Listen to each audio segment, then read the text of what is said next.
तो ये बात है 10वें ओवर की, जब इंडिया की तरफ से जो यशस्वी जायसवाल है वो स्ट्राइक पर खड़े थे और नेपाली बॉलर डीएस एरी एक काफी अच्छी बॉल डालते हैं और वो बॉल जाकर सीधा उनके पैड पे लगती है और वो क्लियर आउट था। और ये बात केवल मैं नहीं कह रहा, उस समय जो कमेंटेटर वहां पर मौजूद थे आकाश चोपड़ा, उन्होंने भी ये क्लियर बताया था। आपने सुना होगा कि अगर यहाँ पर अंपायर गलती नहीं करते, इसको ध्यान से चेक करते, तो यशस्वी जायसवाल को यहाँ से बाय बाय कहना पड़ता, यानी वो क्लियर आउट थे। लेकिन अंपायर ने वो गलती की, वहां पर उन्होंने अच्छे से चेक नहीं किया और यशस्वी जायसवाल को उन्होंने आउट नहीं दिया। एक तरफ जो डीएस एरी है वो जोरदार अपील करते हैं, लेकिन इस अपील का अंपायर पर कोई प्रभाव नहीं पड़ता है और यशस्वी जायसवाल जो आउट थे और उन्हें नॉट आउट दे दिया जाता है।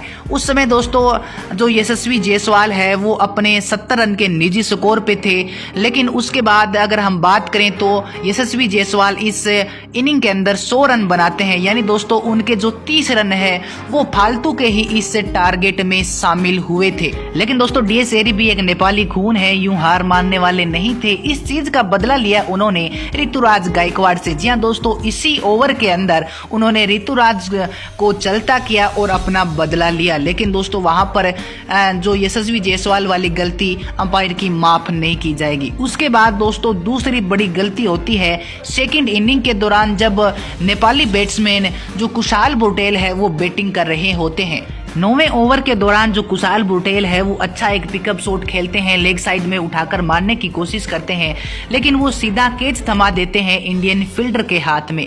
लेकिन दोस्तों थोड़ा सा रुक जाइए, वो कैच उन्होंने अच्छे से कैरी किया ही नहीं था। जो बॉल थी वो नीचे जमीन के टच हो जाती है और दोस्तों कैच का नियम सबको पता है कि कैच किस प्रकार लिया जाता है।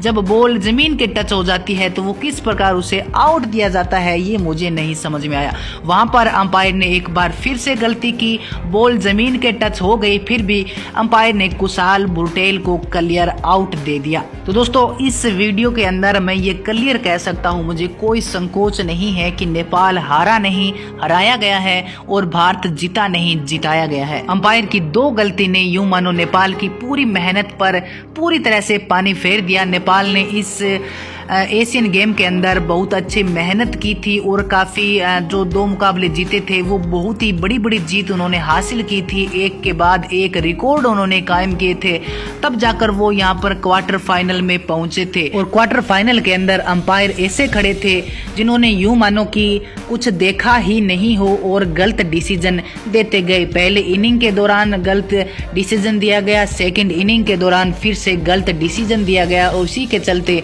नेपाल ये जो मुकाबला नेपाल को जानबूझकर हराया गया है, बेईमानी की गई है, तब जाकर इंडिया इस 23 रन से इस मुकाबले को